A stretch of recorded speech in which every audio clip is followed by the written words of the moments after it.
Australia is waking up to what could be the worst day of the bushfire season. Residents on the New South Wales south coast are being told it's too late to leave, and there are fears fires will emerge to form a mega fire on the New South Wales-Victoria border. A blaze on South Australia's Kangaroo Island is described as being virtually unstoppable.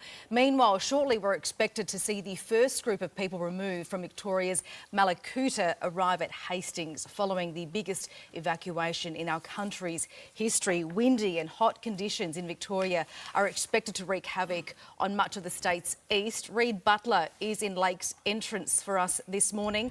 Reid, a number of emergency warnings are in place across the state.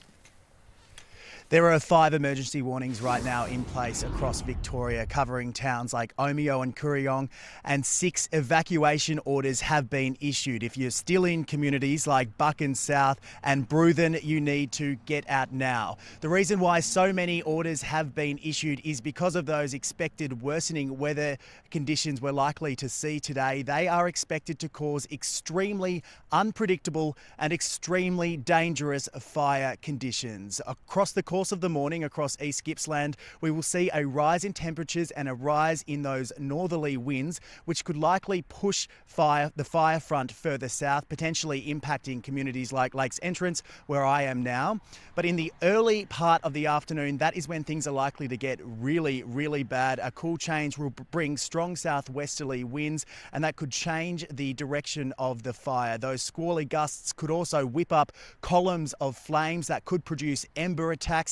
We could also see dry lightning strikes, which could maybe even start more fires. So very bad news for firefighters. Across the state, 2 men have now died as a result of this fire crisis. There are 50 fires raging right now and 1,000 firefighters battling those blazes, and they're doing a remarkable job.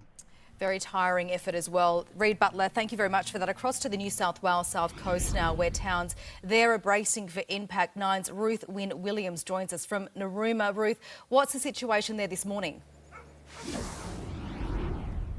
Well, Tracy, this morning we are just seeing so much smoke pouring into the town of Narooma. Just up the road north from me, people are being evacuated from Dalmany. I'm told the fire there has already started to move in, and that's before these big winds are expected to hit.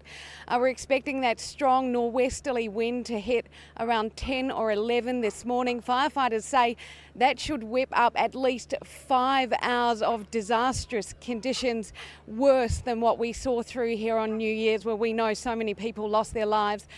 People have already been evacuating. The field behind me is full of locals who have already chosen to leave their homes.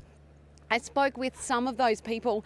They've been told by fireys to expect some of their homes will be lost when they return to them later today or in coming days. I guess you can expect that a number of people won't be able to return home to their houses today. Look, a number of people have decided to stay at their properties to fight these blazes as they roll in.